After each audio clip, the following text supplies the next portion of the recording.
Perasaan mempengaruhi pikiran. Apa yang bertahan di pikiran cenderung terwujud sesuai dengan bentuk pikiran itu sendiri. Itu yang disebut dengan energi. Makanya sekarang dunia psikologi sudah sangat canggih, memandang pikiran dan perasaan itu energi. Energi itu pasti ada getarannya, ada frekuensinya, dan bahaya karena dia bisa menggetarkan. Rasa takut menimbulkan pikiran-pikiran takut. Semakin dipertahankan, maka akan mewujud dalam kenyataan-kenyataan. Akan mewujud dalam kenyataan. Kenyataan akan memperkuat rasa takut itu sendiri. Ini yang saya jelaskan tadi, ya. Ketika perasaan ngasih sesuatu pada pikiran atau pikiran pada perasaan atau timbal balik, maka itu terus timbal balik, ada repetisi jadi kenyataan. Kenyataan yang ada itu akan sesuai dengan bentuk yang ada di pikiran. Dan kenyataan pasti akan lebih menakutkan lagi. Terus semakin menakutkan, terus semakin menakutkan. Maka di Quran dikatakan tadi khalidina fiha, maka dia akan abadi.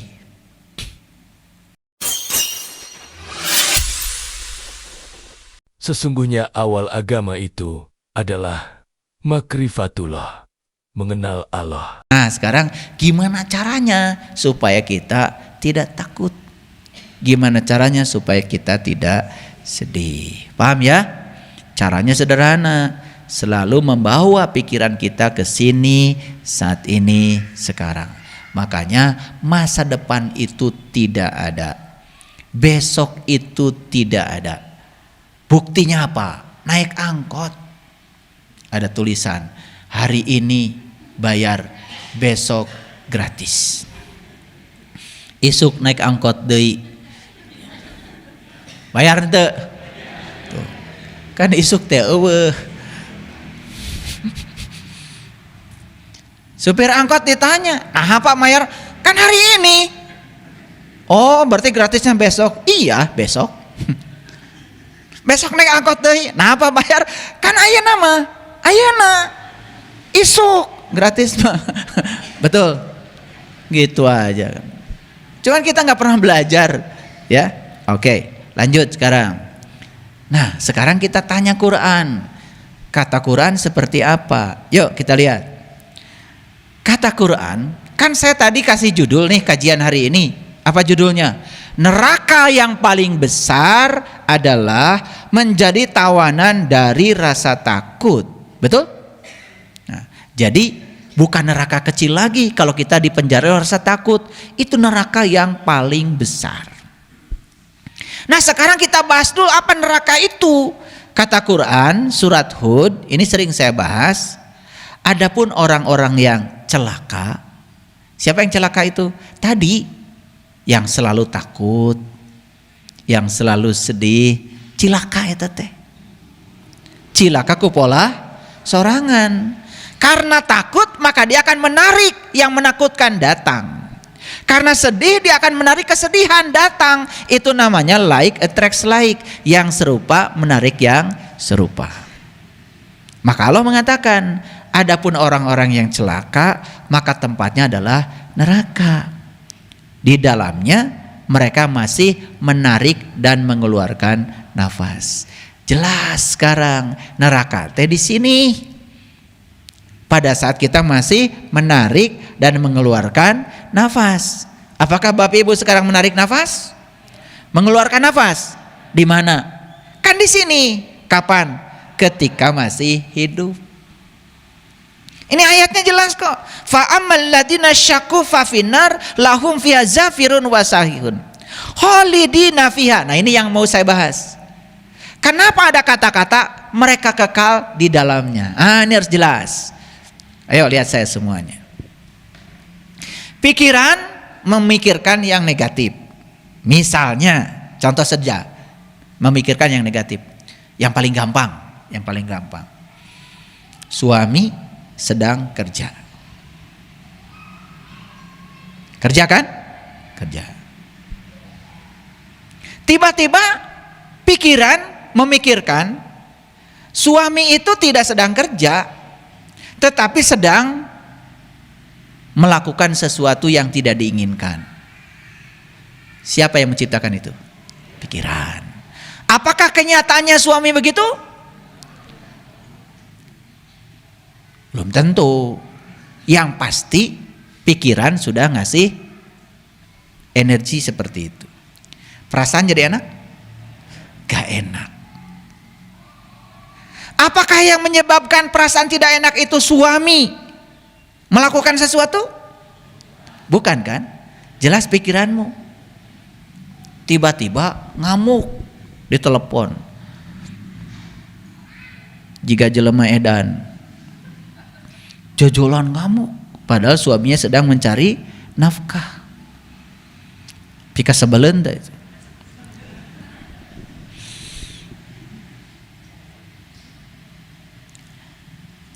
Apa yang terjadi? Pikiran, perasaan. Pikiran, perasaan. Kan bolak-balik tuh. Pikiran buruk, perasaan juga buruk. Perasaan buruk, pikiran juga buruk. Karena menurut riset, pikiran dan perasaan itu hubungannya timbal balik. Nah, apa yang terjadi? Begitu pikiran negatif, perasaan negatif, hasilnya negatif. Nah, yang negatif ini akan menciptakan pikiran negatif lagi nggak? Akan menciptakan pikiran negatif lagi. Akan menciptakan perasaan lebih negatif lagi. Kejadiannya lebih negatif lagi. Jadi terus, itu namanya kholidina fiha. Itu yang disebut dengan abadi. Kan selain ini mah kita teh ari ngerti abadi teh bukan begitu. Mun urang geus asup ka neraka cenah dibeuleum tah ku Allah. Dendaman tah Allah. Moal kaluar deui cenah. Kholidina fiha. Saneng-neng cenah di jero piraku. Pemadam kebakaran wae anu kabeuleum dijahit, ya Allah cenah. Melem hamba yang dicintaina saneng-neng. Hayang gaduh Allah gitu. Allah saya enggak gitu.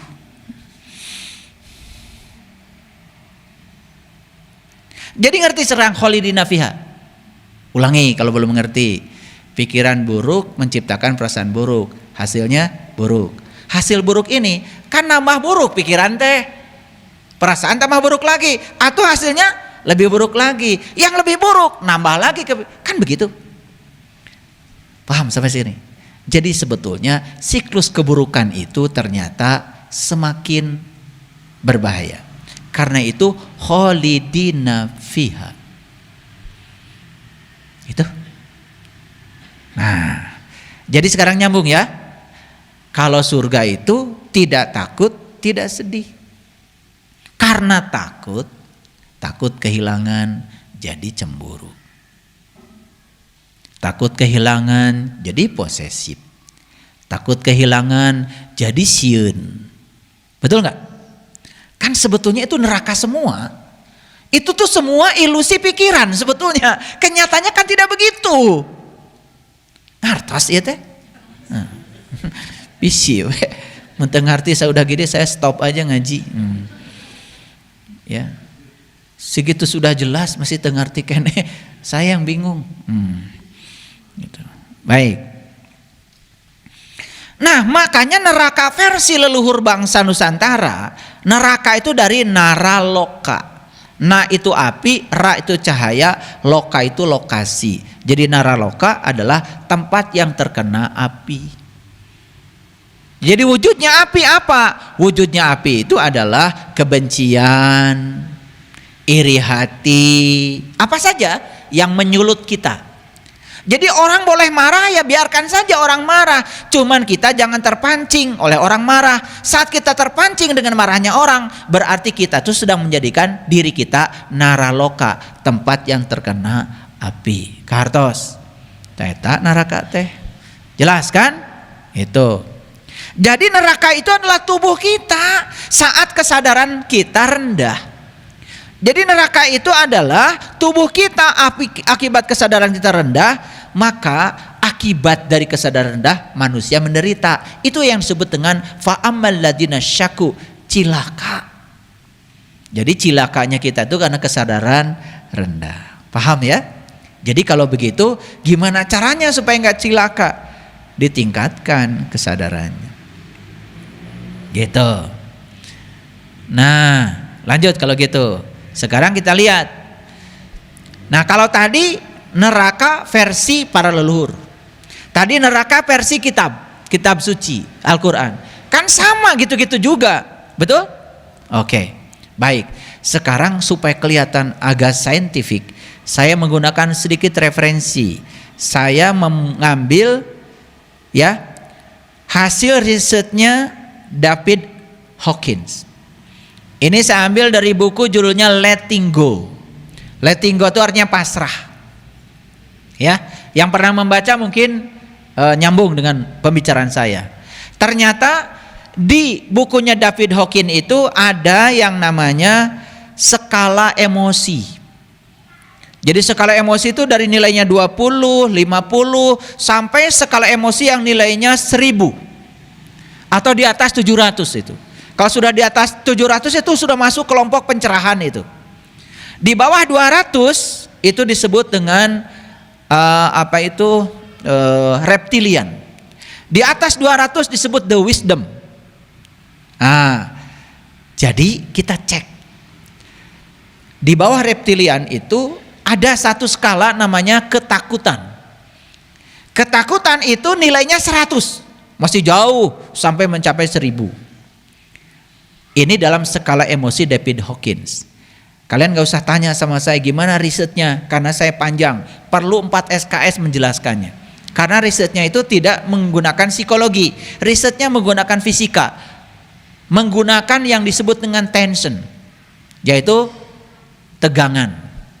Jadi ketegangan otot yang diukur, sehingga menimbulkan skala emosi. Makanya emosi seseorang itu bisa diukur dari ketegangan ototnya. Makanya orang yang emosi suruh joget, bingung itu. Kamana musik, kamana suku, gitu. Makanya saya lihat kalian skala emosinya disuruh joget aja, kelihatan di situ, ya, gitu. Nah, kembali ke sini. Jadi cirinya orang yang ketakutan, ini masih punya ketakutan. 1, dia melihat bahaya di mana-mana. Itu cirinya. Gitu. Anak mau sekolah, mesti ketabrak motor. Suami mau kerja, ulah pah di bumi weh, bilai kehujanan. Jadi di mana-mana tuh yang dia lihat tuh bahaya aja itu. Ini ciri orang takut. Masih begitu nggak kita? Lamun masih kene, berarti 100 nilainya. Ya 100 tinu 1000, awas ya. 100 dari 1000, bukan 100 nilai 100. Ini skala emosi. Jadi orang yang masih takut itu cirinya apa? Melihat bahaya di mana-mana. Makanya ketika dia melihat bahaya di mana-mana, dia sedang bikin apa? Neraka bukan? Makanya takut itu neraka yang paling besar.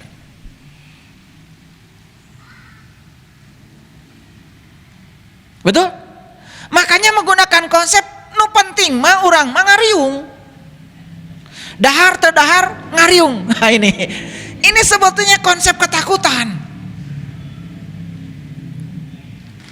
Anak kehujanan, ya biarkan saja merasakan hujan. Dah hujan mah cai. Mun hujan batu tah ulah. Cai kene mah teu naon. Ngerti maksud saya? Kenapa takut? Lalu pikiran kan suka kemana-mana, bisi asup angin macam-macam. Betul? Nah. Jadi ciri orang yang ketakutan itu dia melihat bahaya di mana-mana. Nah, kalau kita melihat bahaya di mana-mana, coba, berarti pikiran sedang menarik apa? Menarik bahaya, bukan? Jadi kalau segala sesuatu terjadi dalam hidupkan kita, karena kita yang menariknya, kita lihat bahaya di mana-mana, makan bahaya wae setan mah. Betul? Makanya kalau ngomong tuh bahaya kan gitu. Gitu. Yang kedua, berusaha untuk menghindar. Orang yang takut itu berusaha menghindar. Coba, orang yang takut gagal, ajak bisnis, dia akan menghindar. Selalu menghindar. Dan yang ketiga, defensif. Defensif. Selalu menggunakan alat pertahanan. Dia mencari-cari alasan untuk tidak berbuat. telinga saja, orang lain mau bicara udah nggak mau. Maka orang yang defensif coba ajak seminar. Seminar ini, saya mah udah tahu. Seminar ini, saya mah sudah tahu, coba. Makanya nggak maju-maju. Dia bikin neraka untuk dirinya sendiri, defensif. Diajak pola hidup sehat, pirak itu. Defensif. Tidak pernah ofensif. Tidak pernah ofensif. Kalau diajak itu, kita olahraga yuk biar sehat. Ayo, gitu. Selalu defensif, mencari cara untuk tidak berbuat. Paham? Ini kayaknya ciri-cirinya ada pada kita semua. Pada kalian maksudnya. Yang keempat, sibuk dengan masalah keamanan.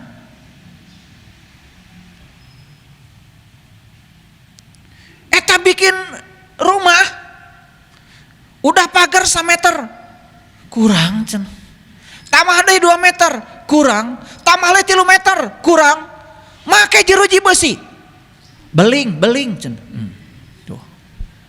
selalu saja masalah keamanan, selalu ada perasaan tidak aman dalam dirinya.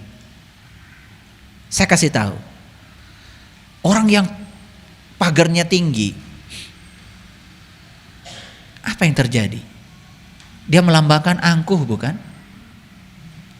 Boro-boro rumahnya akan dikunjungi tetangganya. Boro-boro minta dahar lah. Ningali pagarna geus pikasieun. Betul nggak? Surga eta teh neraka. Neraka. Da teu panggih jeung batur tuh neraka sebetulnya. Da mah hirup sorangan. Pagarnya tinggi, maot. Nu ngubur. Da hese pagarna ge jangkung. Ngerti maksud saya? Makanya sekarang kan zamannya kuldesak. Betul nggak?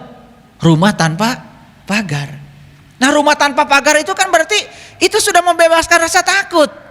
Dan dijamin kalau kita baik dengan tetangga, dijagalah ku tetangga. Betul nggak? Apalagi kita berehan, suka ngasih tetangga, nggak usah takut. Dan usia di paok mah eta nu pedit.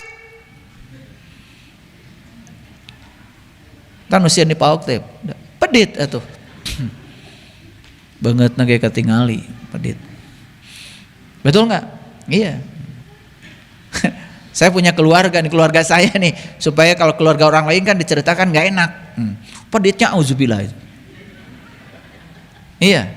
Makanya diintip tuh. Begitu sedang sholat id itu, sholat id kesempatan. Iya. Keur arini teh sholat id dipaling sadayana teh hartana, emasna, duitna itu. Diintip, engke sholat id. Udah. Wah, beres sholat id teh terjadi lebaran. Sakitu duitnya lobaken. Eta kapalingan saeutik terjadi lebaran, ditutup imah langsung. Ya, teu narima salaman cenah ayeuna. Sedang berkabung. Leungit duit. Lemah pelit. Jadi sibuk dengan masalah keamanan. Yang keempat, yang kelima, posesif. Posesif terhadap orang lain. Orang yang takut itu ya, mohon maaf ya. Dia punya teman, temannya berteman lagi, itu sudah takut. Ngerti kan? Tidak pernah merasa aman hidup. Pencemburu.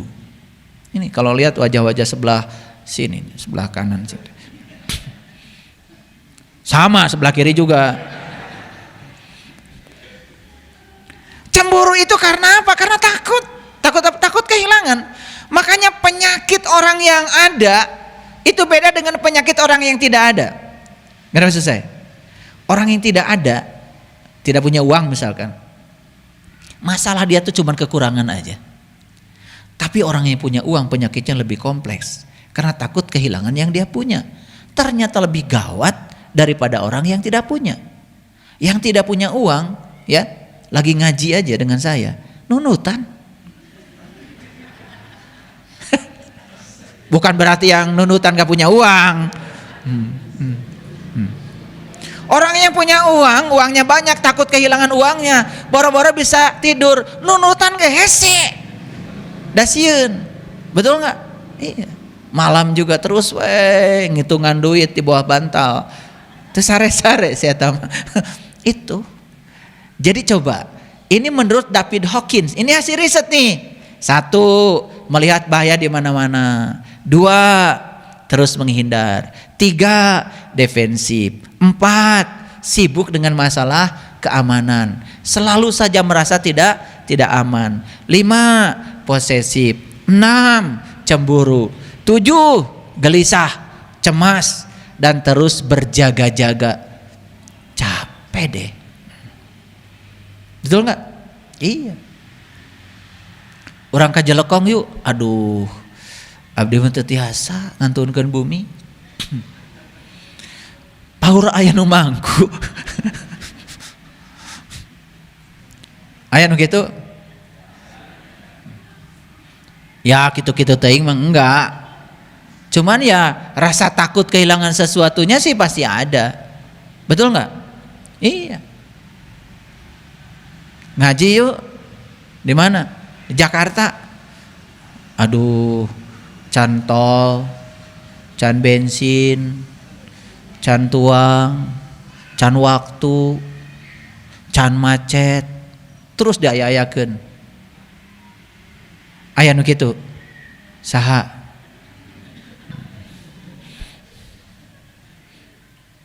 Jadi setiap diajak tuh selalu aja membuat daftar hal-hal yang menakutkan. Betul nggak? Nggak pernah polos gitu. Ayo gitu. Dan saya suka mencoba ya. Mohon maaf. Kalian tuh udah tahunan belajar dengan saya. Saya ajak sesuatu yang sederhana aja. Nanti kita nyepi di Bali yuk. Bulan apa ya? Maret. Sum hujan.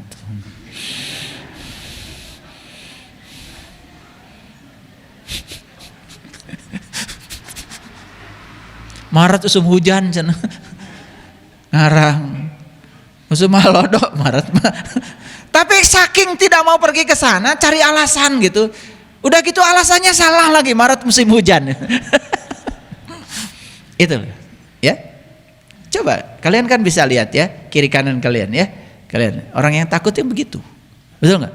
Selalu berhitung, ya, jaga-jaga gitu. Ya, apalagi orang yang takut memberi ya. Duh, hidupnya tidak kemana-mana.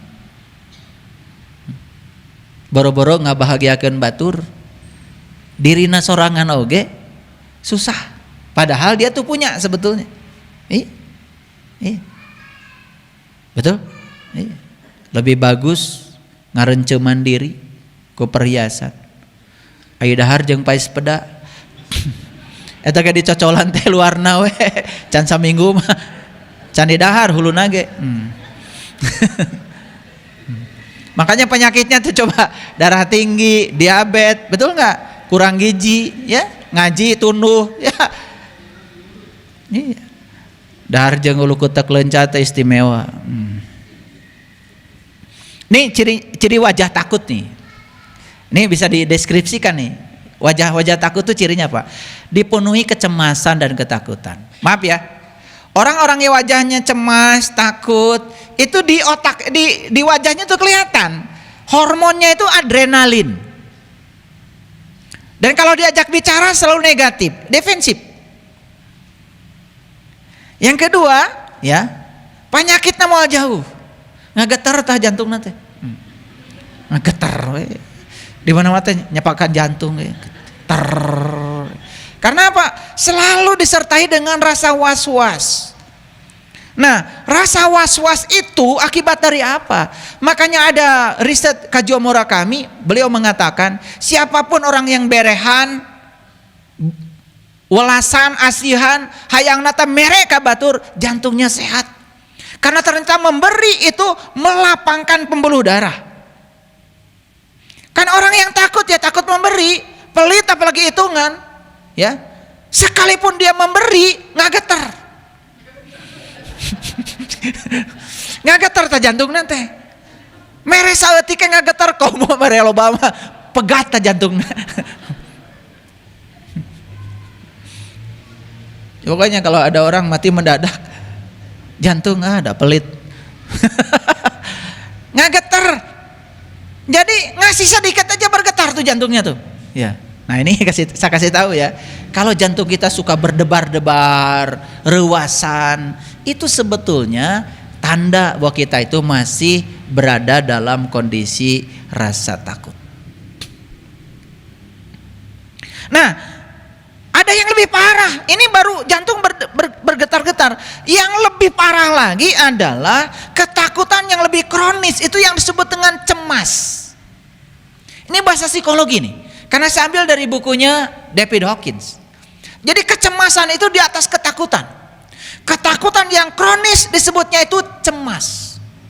Nah, ternyata bahasa psikologi mengatakan ada di atas kecemasan, namanya paranoia. Paranoid itu adalah kecemasan yang sudah kronis. Jadi ternyata lancek na takut itu cemas, lancek na cemas paranoid, paranoia. Wah, kalau sudah paranoid ini sudah berbahaya karena ini akan merusak aspek fisik kita. Jadi sangat jelas riset mengatakan bahwa orang yang fisiknya hancur sebetulnya karena spiritualnya buruk. Orang yang fisiknya hancur karena faktor mentalnya buruk. Makanya spiritual buruk, mental buruk, sudah 75% fisik kita hancur. Dari situ kemudian mewabah, hubungan sosial terganggu. Karena orang spiritualnya buruk, mentalnya buruk, hubungan sosialnya banyak terganggu. Kenapa? Banyak konflik. Karena dia konflik dengan dirinya sendiri, lalu konflik dengan orang lain. Jadi orang yang konflik dengan orang lain sebetulnya karena banyak konflik dengan dirinya sendiri. Maka dia akan masuk pada fase yang sangat berbahaya, paranoia. Itu sudah kakaknya kecemasan kronis. Kecemasan kronis itu kakaknya ketakutan yang sudah kronis. Makanya mumpung belum masuk ke situ, mari kita perbaiki sekarang. Sudah belajar spiritual yang betul, istiqomah dengan Allah, rasakan kehadirannya setiap saat, rasakan keberadaannya setiap saat. Itu yang akan membebaskan kita dari dua tadi, la takhaf, la tahzan. Paham ya? Oke. Nah, ketakutan yang ringan itu cuman gelisah. Jadi kalau ketakutan yang ringan itu cuman gelisah. Bukan geli-geli basah. Istri saya ngasih kuis sama saya tadi. Apa bedanya daster dengan masker katanya. Ya saya ditanya gitu nggak tahu. Katanya kalau terbuka sama-sama positif. Saya kasih kuis lagi. Ikan yang kemana-mana selalu bertiga, ikan apa? Bingung istri saya, gak bisa jawab. Ikan teri.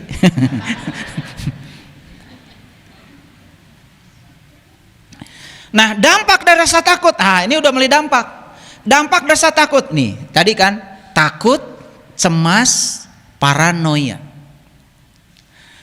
Takut saja sudah memberikan dampak. Satu, tegang. Makanya saya jadi tahu kenapa David Hawkins bisa buat skala emosi pakai logaritma. Rupanya beliau mengukur tingkat ketegangan otot. Jadi orang yang penuh cinta kasih, ototnya juga lentur. Orang yang penuh ketakutan, ototnya juga kaku. Nusok cara rangkel, sireum diasupkeun kanu leungeun, diuk sakedeung ripuh, cangkat nyepengan cangkeng, padahal ngora keneh. Ini teh bukti bahwa sebetulnya dalam diri kita terlalu dominan rasa takut. Jadi sekarang kan ngukurnya gampang. Nah, karena apa? Rasa takut itu menimbulkan ketegangan. Yang kedua, rasa takut menimbulkan mudah kaget. Rasa takut juga menimbulkan tidak mudah percaya. Makanya orang yang ketakutan susah percaya. Kenapa? Selalu dihantui oleh rasa takut. Merasa terancam, merasa tidak aman, curiga. Makanya orang yang takut, lihat aja matanya. Kalau natap itu penuh dengan kecurigaan. Iya. Gentar, merasa bersalah. Ini dampak rasa takut. Kalau sudah menimbulkan ketegangan otot, dampak berikutnya adalah fisik. muncullah penyakit-penyakit yang aneh, kanker dan kelainan-kelainan sel. Kenapa? Karena dari sisi sel, mitokondrianya itu mengalami kelainan. Nah, saya kasih tahu, secara genetik mungkin kita sudah mewarisi penyakit itu, tetapi dipicu oleh gaya hidup. Nah, ini baru dibahas oleh saya satu aspek saja, rasa takut. Sekarang bisa dibayangkan, orang ibadah karena takut neraka. Nah, ini gak saya bahas, pikiran we kesorangan. Udah terbayang wajahnya seperti apa, gitu. Ya, makanya saya juga takut pertama kali lihat kalian itu dulu. Sekarang mah masih. Cuman gak setakut dulu. Dulu mah aduh serem. Pertama ketemu saya serem, kayak uka-uka. Nah, setelah dibimbing pelan-pelan, meniti ke dalam diri, sudah terbuka mata kalbunya, terbuka pikirannya, sudah bisa mendengarkan nasihat, bahkan sudah bisa mendengarkan kritik dari orang, mulai lentur. Saya lihat tuh, senyum kalian tuh sekarang beda. Makanya coba lihat foto kalian before dan after. Beda ya. Dulu mah hese serioge, betul nggak? Iya. Makanya pakai kacamata hitam, tambah hidung, we. Itu. Nah, jadi takut sakit. Ada yang takut sakit. Makan ini takut sakit. Makan ini takut sakit. Jadi jangan-jangan yang menyebabkan kita sakit itu bukan makanan sebetulnya. Rasa takut terhadap makanan. Betul, makanan itu kan ada 3J ya, jadwalnya, kemudian jenisnya, kemudian jumlahnya. Bahkan saya sudah ngajarkan, makan itu 20 berbanding 80. Jadi kalau lagi makan nikmat, sing ingat 20%, kosongkan. Supaya kita kinerja tubuh kita itu jadi bagus. Sarapan pagi kupat tahu ya, samentung kita kupat tahu, rek ngaji. Batur geus seuri lila seurina teh eta mah. Da eta berat ku kupat tahu. Itu jadi lambat berpikir itu. Karena apa? Suplai oksigen ke otak kurang. Karena di sininya 20% hilang. Karena semuanya padat. Itu penting ya. Jadi walaupun saya mengatakan bahwa ya makanan itu jangan ditakuti, tetapi tetap kita harus selektif. Artinya mulailah kita makan sesuai dengan golongan darah. Golongan darah A, makannya yang jadi nutrisi bagi golongan darah A. Karena apa? Makanan yang sama bagi golongan darah yang berbeda, dampaknya berbeda, tidak sama. Dulu zaman kalian masih kecil, kalian masih ingat ada 4 sehat 5 sempurna, kan begitu? Sarua kabeh. Betul? Nah, sempurnanya itu minum susu. Nah, minum susu itu ternyata tidak semua golongan darah bagus. Golongan darah seperti saya A tidak boleh minum susu langsung, harus yang difermentasi. Karena kalau minum langsung ya menimbulkan racun bagi tubuh. Golongan darah O minum susu langsung nggak apa-apa. Golongan darah A nggak boleh. Makanya saya membuat kefir. Itu supaya saya minum susunya ada tetap buat kesehatan, tetapi sudah difermentasi. Sekarang kan dunia kesehatan sudah seperti itu. Jadi kalau kita nggak ngikut itu ya kebangetan. Ini maksud saya. Kan beda. Dulu masih ingat ya. Zaman telepon saja masih pakai kabel di rumah. Sekarang telepon bahkan sekarang kita bisa mengakses apa saja di sini asal ada kuota. Udah luar biasa. Jadi kalau kita sekarang ini tidak pandai sepandai orang-orang dulu sebelum ada Android, wah sebenarnya udah kebangetan. Belajar Quran sekarang sudah digital. Dulu cari Quran Ayat apa, surat apa yang mengandung kata-kata nasib misalkan. Itu dicari secara manual. Sekarang ketik nasib keluar. Bahkan semua ayatnya keluar semua, dicari oleh mesin. Itu sekarang sudah seperti itu kesempatan untuk belajar. Baik, takut sakit, takut penderitaan, takut kehidupan, takut kematian, takut pada cinta, ya, takut jatuh cinta. Karena apa? Takut disakiti. Takut kedekatan, takut penolakan, takut pada Tuhan. Lucu ya, Tuhan aja ditakuti. Takut pada neraka, takut kutukan. Ya. Kadang-kadang Tuhan aja difitnah oleh kita. Ya. Karena kalau kita durhaka nanti dikutuk sama Tuhan. Loh. Saya tidak pernah menemukan Tuhan Maha mengutuk. Yang ada Tuhan Maha Pengasih, Maha Penyayang. Betul enggak? Iya, kita akan dikutuk oleh perbuatan kita sendiri.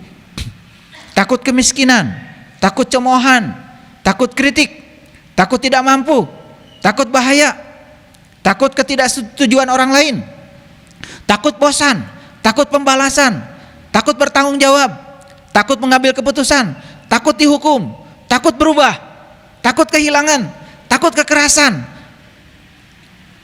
takut oleh perasaan sendiri. Bahkan kita sering takut oleh rasa takut. Kalau diurai lebih jauh lagi, coba banyak gak hal yang menakutkan kita dalam hidup? Banyak sekali. Takut sakit? Pernah? Takut penderitaan? Takut kehidupan? Takut kematian? Banyak sekali ya. Takut cemoohan? Takut kritik? Banyak sekali. Ini baru saya ambil daftar rasa takut. Dan kalau kita belajar ini hari ini, mungkin kita akan mengatakan, loh kok ternyata yang saya takuti dalam hidup banyak sekali. Betul gak? Pernah gak takut tidak mampu? Benar-benar tidak mampu. Takut cemoohan? Benar-benar dicemooh. Dan dari dulu juga kita takut pada Tuhan. Betul gak? Takut diazab, takut disiksa, takut macam-macam. Sekarang bayangkan, kalau semua takut-takut ini masih ada pada diri kita, skalanya berapa tadi? 100. Rendah sekali. Berarti kita masih di bawah the reptilian. Reptil.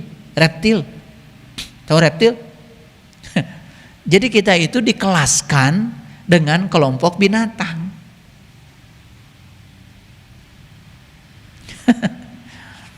Silakan difoto nih. Dari semua yang ada di sini, takut ngambil keputusan. Masih sekarang? Takut berubah. Takut kan? Ngagulis we unggal poe teh. Sieun kolot. Padahal pasti berubah kan gitu. Betul enggak? Iya. Nah, begitu seseorang itu tidak sadar kalau dirinya akan berubah, malah justru takut berubah, lebih gancang berubahnya, lebih cepat perubahannya. Itu yang disebut dengan like attracts like. Jadi para sahabat, semua yang kita takuti akan datang lebih menakutkan lagi. Oke? Lanjut. Lalu takut itu apa? Ketika kita mampu melepaskan ketakutan pada rasa takut, maka kita sadar bahwa sebetulnya takut itu hanyalah perasaan. Jadi takut itu hanyalah perasaan, bukan kenyataan. Perasaan mempengaruhi pikiran. Apa yang bertahan di pikiran cenderung terwujud sesuai dengan bentuk pikiran itu sendiri. Itu yang disebut dengan energi. Makanya sekarang dunia psikologi sudah sangat canggih, memandang pikiran dan perasaan itu energi. Energi itu pasti ada getarannya, ada frekuensinya, dan bahaya karena dia bisa menggetarkan. Rasa takut menimbulkan pikiran-pikiran takut. Semakin dipertahankan, maka akan mewujud dalam kenyataan-kenyataan. Akan mewujud dalam kenyataan. Kenyataan akan memperkuat rasa takut itu sendiri. Ini yang saya jelaskan tadi, ya. Ketika perasaan ngasih sesuatu pada pikiran atau pikiran pada perasaan atau timbal balik, maka itu terus timbal balik, ada repetisi jadi kenyataan. Kenyataan yang ada itu akan sesuai dengan bentuk yang ada di pikiran, dan kenyataan pasti akan lebih menakutkan lagi, terus semakin menakutkan, terus semakin menakutkan. Maka di Quran dikatakan tadi khalidina fiha, maka dia akan abadi. Baik. Dari mana sebetulnya rasa takut itu? Mari kita lihat. Ketakutan adalah pengetahuan yang tidak lengkap.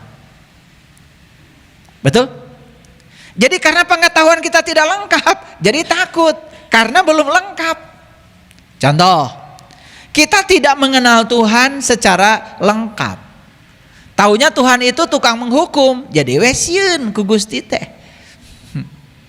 Betul nggak? Karena tidak lengkap.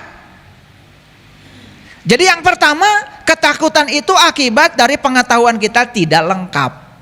Bagus kalau para sahabat melengkapi pengetahuan. Jujur ya, sering ngaji dengan saya, seminggu sekali saja dilengkapi.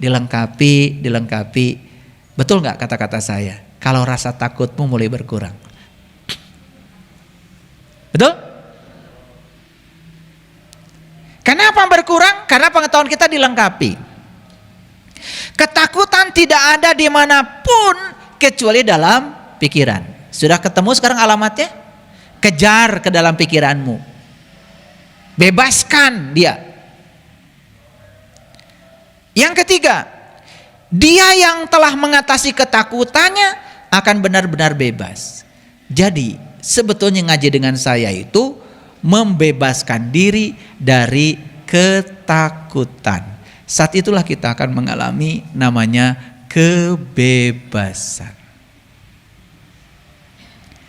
Pikiran itu kecil, tetapi kesadaran besar.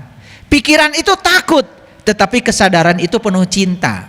Makanya teknik lain untuk membebaskan pikiran dari rasa takut, belajar kesadaran. Bisa jadi apa yang kita takutkan di saat yang sama, ia juga malah takut pada kita. Betul? Takut hantu, lupa bahwa hantu juga takut kamu, karena kamu rajanya hantu. Betul nggak? Jadi sebetulnya yang kita takuti jangan-jangan juga dia juga takut kita. Cuman kita nggak pernah timbal balik berpikirnya, seakan-akan kita aja yang takut gitu, betul nggak? Iya, padahal dia juga takut kita. Kita takut anjing, nah anjing ge sieun kumaneh teh. Betul nggak? Gitu. Jadi kita itu kalau sadar sesadar-sadarnya. Jangan-jangan yang kita takutkan itu malah dia juga takut sama kita kan? Kenapa kita mesti takut? Paham? Rasa takut hanyalah sebuah perasaan. Jangan biarkan dia merenggut kendali diri kita. Jadi jangan kita dikendalikan oleh rasa itu. Karena itu cuma perasaan. Kenyataannya tidak seperti itu. Paham? Rasa takut bisa dilawan dengan rasa yakin, keberanian, dan hati yang bijak. Dan kapan kebijakan akan hadir? Kalau kita punya pengetahuan yang luas. Betul nggak? Ada banyak kesempatan di luar sana. Jangan habiskan waktu untuk fokus pada rasa takut. Siapapun yang fokus pada rasa takut, dia kehilangan banyak kesempatan. Paham? Orang yang takut naik pesawat, nepi ka ayeuna teu apal ka mana-mana. Betul nggak? Boro-boro keliling dunia. Takut naik pesawat. Sampai sekarang ya nggak kemana-mana. Betul? Terus saja fokus kamu pada rasa takutmu, apa yang terjadi? Kesempatan di luar sana hilang untukmu. Sama seperti takut bisnis, takut berusaha, takut masuk KSKJ. Hilang kesempatanmu. Padahal saya sudah bangun. Di sini ada inkubasi bisnis nih. Ayo masuk, ayo masuk. Masuk aja dulu, jangan pikir lain-lain. Ngerti aja belum udah menghukum. Ikuti seminar-seminarnya. Ayo, berani. Pasti berubah. Buatlah keputusan yang bijak dengan keberanian. Karena percayalah, rasa takut kita hari ini adalah hal remeh di masa depan.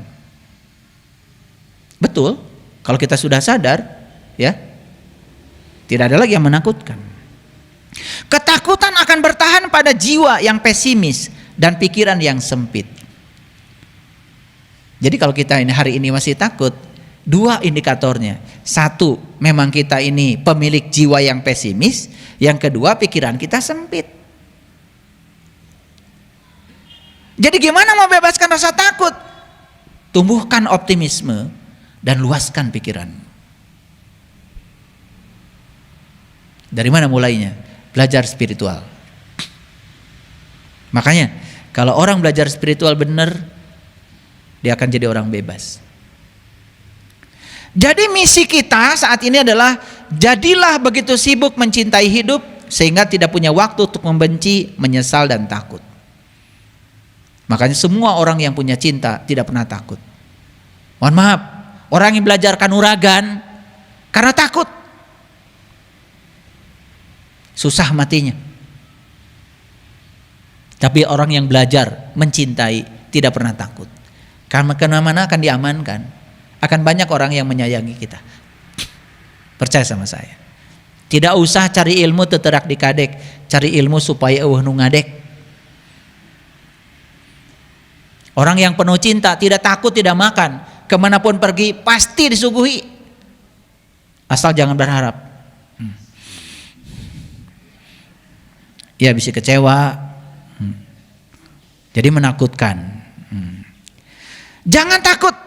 Nasib kita tidak bisa diambil dari kita. Itu adalah hadiah. Kita sudah punya data karma sendiri kok. Keberuntungan kita akibat kebaikan kita di masa lalu akan didatangkan kepada kita. Gak usah takut diambil orang. Gak usah. Karena kita udah punya data karmanya sendiri. Hanya pada akhirnya kita tahu secara mendalam bahwa sisi lain dari setiap ketakutan adalah kebebasan. Hanya ketika kita tidak takut lagi, kita mulai hidup. Kapan hidupmu dimulai? Tepat saat kau tidak takut lagi. Nih saya kasih tahu, kapan kehidupanmu dimulai? Bukankah ketika kalian berani ketemu saya? Betul? Makanya ketemu saya kan berbahaya. Kalian jadi pemberani. Karena dirubah mindsetnya. Ketika dirubah mindsetnya, semua menjadi terbuka. Bahkan terhadap kritik dari orang lain pun kita mulai terbuka. Tenyeri hatean sekarang mah, gak baperan. Diomelin sama saya malah ketawa-ketawa. Iya. Kalian kalau ngaji dengan saya kan diomelin terus, malah ketawa-ketawa. Dulu, baru diomelin, dikritik sedikit saja udah tersinggung. Betul nggak? Iya. Jadi hidup dimulai kapan? Kapan dimulai? Ketika kita sudah bebas dari rasa takut, hidup baru dimulai. Tidak ada sesuatu pun dalam hidup yang perlu ditakuti, karena semuanya hanya untuk dipahami. Sekarang adalah waktu untuk lebih memahami, sehingga kita tidak perlu takut. Jadi semua di hidup ini untuk dipahami, bukan ditakuti. Ternyata begitu dipahami malah tidak menakutkan. Betul? Jika Anda ingin menyembuhkan dunia, jangan memunculkan ketakutan, munculkan cinta. Jadi kebalikan dari takut sebenarnya bukan berani, cinta. Makanya orang yang penuh cinta tidak pernah takut. Kita lebih menderita dalam imajinasi daripada dalam kenyataan, betul? Karena yang membuat kamu menderita adalah imajinasimu, pikiran liarmu, bukan kenyataan. Takut gak punya beras, sakitu eta beas loba. Leuit pinuh keneh. Rek ngajual oge sieun. Komo mereka batur mah. Sieun kurang. Ya. Tanya tuh sama Ayah Asep. Tiap bulan ngasih beras sama saya. Panennya tambah banyak gak ya? Gitu. Ini supaya saya dikasih terus maksudnya.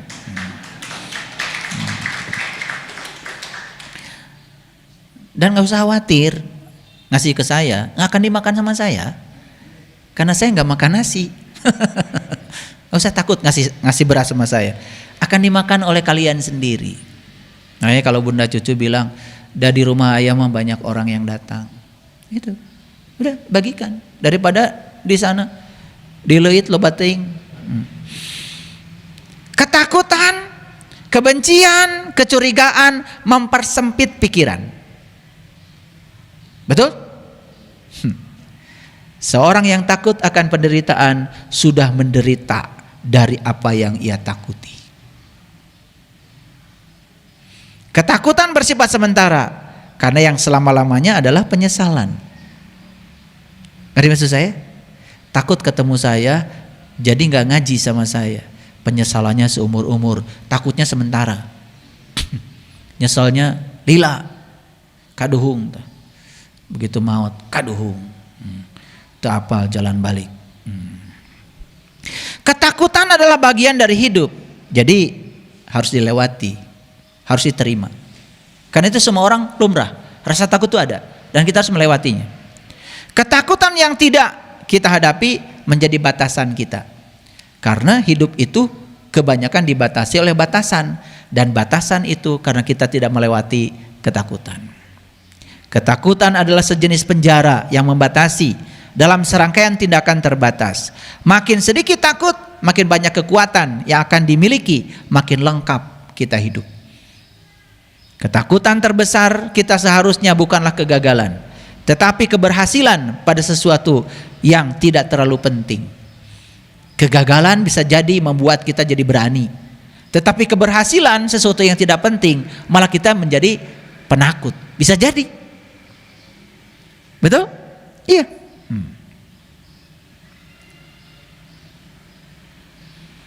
Keberanian bukanlah ketiadaan rasa takut, melainkan penilaian bahwa sesuatu yang lain lebih penting daripada rasa takut.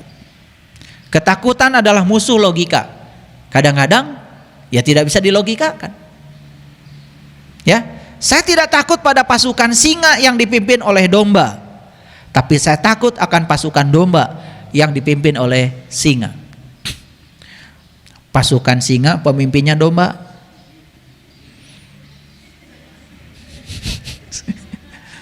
Domba nangis yeunun. Lebih bagus pasukan domba dipimpin oleh singa, pasti dijagain. Betul enggak?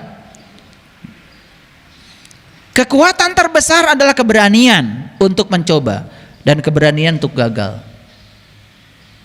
Saya kasih tahu, mereka yang mau mencoba dan tidak takut gagal akan memiliki pengalaman baru. Kekuatan yang lebih besar dari keinginan untuk menang adalah keberanian untuk memulai. Jadi tidak usah kita ingin menang, kuatkan saja keinginan untuk memulai. Makanya boleh punya target dalam hidup? Boleh, tapi target bukan untuk dicapai. Target itu agar kita memulai. Semua orang menyimpan bakat, tetapi hanya sedikit orang yang memiliki keberanian untuk mengikuti petunjuk yang diberikan oleh bakatnya. Jadi semua kita tuh hebat sebetulnya. Semua kita itu jenius. Semua kita tuh berbakat di bidangnya masing-masing. Cuman kita sering tidak mendengarkan petunjuk dari bakat kita sendiri. Itu yang membuat kita tidak pernah bertemu dengan, tidak pernah menjadi diri kita sendiri. Semua impian kita dapat menjadi nyata jika kita memiliki keberanian untuk mengejarnya. Dalam hidup, kadang kita harus menerima bahwa tak semua harapan jadi kenyataan. Dan yang kita butuhkan adalah keberanian untuk merelakan. Bagi orang yang berani tidak ada jalan lain ya yang tidak dapat dilalui. Masih ingat ya? Lewat kuburan takut. Ya? Padahal hiji-hijina jalan. Makanya bagi orang yang berani tidak ada jalan untuk tidak dapat dilalui. Lalui saja. Ternyata teu aya jalmi dicekek ku nutos maut. Hanya dicekek oleh pikirannya sendiri. Jika seseorang memiliki keberanian untuk menang, setengah kemenangan telah dia capai. Para sahabat, bagian penting dari pembicaraan saya hari ini terutama adalah kita harus punya keberanian untuk belajar hal baru.